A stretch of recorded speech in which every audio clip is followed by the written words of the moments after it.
Oke, Assalamualaikum warahmatullahi wabarakatuh. Bertemu kembali dengan Ibu Ayu hari ini. Bagaimana kabarnya anak-anak? Semoga dalam keadaan sehat walafiat dan tetap semangat mengikuti pembelajaran PAI ya.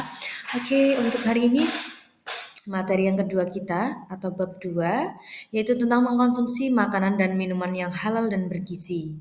Apa saja sih yang akan kita pelajari pada hari ini? Silakan kakak-kakak dan anak-anak menyimak ya. Yang pertama yang akan kita bahas adalah tentang tujuan pembelajarannya dulu ya. Kita sebenarnya mau belajar apa sih hari ini? Yang pertama yaitu murid dapat memahami dalil tentang makanan dan minuman yang halal dan bergizi. Kemudian yang kedua, murid dapat memahami kandungan Quran Surah An-Nahl ayat 114 dan hadis terkait. Yang ketiga, murid dapat menghafal Quran Surah An-Nahl ayat 114. Yang terakhir adalah murid dapat memahami pentingnya makanan dan minuman yang halal dan bergizi. Insya Allah untuk tujuan pembelajaran hari ini sudah jelas ya. Kalau sudah jelas, yuk kita lanjut ke dalil makanan dan minuman yang halal dan bergizi. Untuk di sini atau di PowerPoint ini Bu Ayu hanya mencantumkan ayat ya, tapi kalau di buku di situ sudah ada hadis riwayat Abu Daud dan Tirmizi. Jadi nanti silakan untuk hari ini kita fokus untuk menghafal Quran Surah An-Nahl ayat 114. Silakan disimak baik makhorijil hurufnya maupun tentang tajwid dari Quran tersebut. Ini Bu Ayu contohkan ya. A'udzu billahi minasyaitonir rajim. Bismillahirrahmanirrahim. كلوا مما رزقكم الله حلالا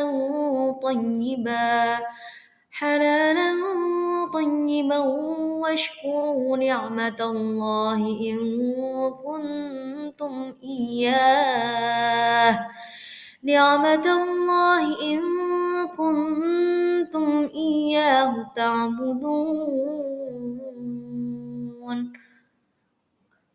Quran Surah An-Nahl ayat 114. Di sini artinya, maka makanlah yang halal dan baik dari rezeki yang telah Allah berikan kepadamu dan syukurilah nikmat Allah jika kamu hanya kepadanya saja untuk menyembah. Di sini sudah sangat jelas bahwa kita dianjurkan untuk memakan dan meminum yang halal selagi dan halal dan bergizi.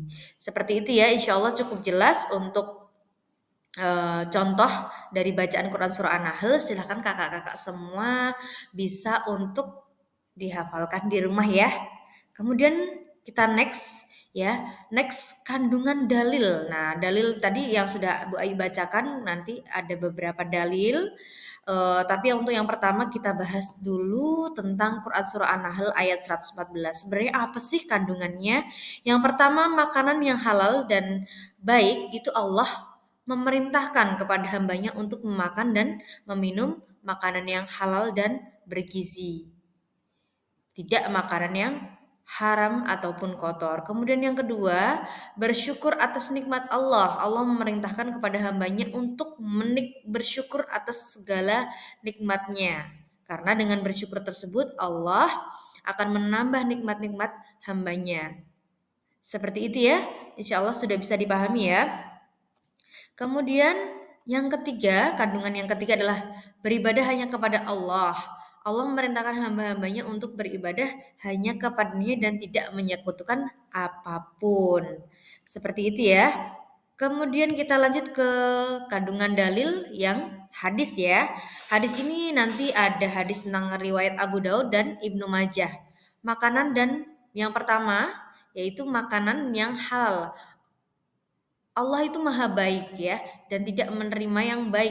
Allah maha baik dan tidak menerima kecuali yang baik. Allah memerintahkan kepada kaum mukminin seperti yang diperintahkan kepada para rasulnya. Kemudian makanan yang haram yaitu tidak halal, contohnya hewan buas yang memiliki taring, kemudian barang temuan atau barang gosip yang tidak tahu sumbernya dari mana dan harta orang yang kafir. itu semuanya masuk ke dalam makanan yang diharamkan atau harta yang diharamkan. Seperti itu ya. Lanjut ke yang ketiga ya, maaf ya ini Bu Ayu salah ya. Ini harusnya yang ketiga, nomor ketiga dan ini nomor 4. Oke, tapi nggak apa-apa nanti kita next aja ya. Semoga kakak-kakak di sini atau anak-anak di sini bisa memahami. Makanan yang suci, laut itu suci, airnya dan halal bangkainya. Jadi semua yang ada di laut itu disucikan. Kemudian yang terakhir, makanan yang diharamkan. Yaitu diharamkan mengkonsumsinya makanan seperti hewan buas, bertaring dan berkuku tajam. Intinya semuanya yang mengerikan itu diharamkan ya. Insya Allah bisa dipahami untuk kandungan dalil tentang Insya Allah bisa dipahami ya kandungan dalil tentang hadis riwayat Abu Daud dan Ibnu Majah ini. Kemudian yang terakhir C, kita akan membahas tentang pentingnya mengkonsumsi makanan dan minuman yang halal dan bergizi.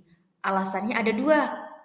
Alasannya ada dua. Yang pertama itu berkaitan dengan alasan agama, mengikuti perintah Allah. Jadi kalau Allah sudah memberikan perintahnya, berarti harus kita ikuti. Perintahnya apa? Yaitu kita diminta untuk memakan dan meminum makanan yang halal dan bergizi. Kemudian menghindari dosa. Tentu semua yang diharamkan itu pasti mengandung dosa. Makanya kita diharuskan untuk menghindari dosa tersebut, apalagi mengkonsumsi makanan yang haram. Kemudian alasan kesehatan ya. Alasan kesehatan yang pertama itu mencegah penyakit. Itu pasti ya, berarti kalau Allah sudah memberikan perintahnya berarti ada suatu alasan. Yang pertama mengkonsumsi makanan dan minuman yang bergizi dapat mencegah penyakit dan meningkatkan kesehatan tubuh. Kemudian yang kedua meningkatkan energi, mengkonsumsi makanan dan minuman yang bergizi dapat meningkatkan energi dan stamina tubuh. Yang ketiga, meningkatkan keseimbangan nutrisi, mengkonsumsi dan makanan dan minuman yang bergizi dapat meningkatkan keseimbangan nutrisi dan dalam tubuh. Ini sudah kita buktikan bersama-sama ya. Tentu kakak makan dalam kehidupan sehari-hari tentu makanan yang halal dan tentunya bergizi. Makanya kenapa dapat mencegah penyakit, meningkatkan energi dan meningkatkan keseimbangan. Seperti itu insya Allah untuk hari ini ada yang mau ditanyakan nanti silahkan bisa disampaikan ya. Terima kasih untuk penjelasan dari materi pentingnya mengkonsumsi dan makanan minuman yang halal dan bergizi. Sekian dari Bu Ayu. Wassalamualaikum warahmatullahi wabarakatuh.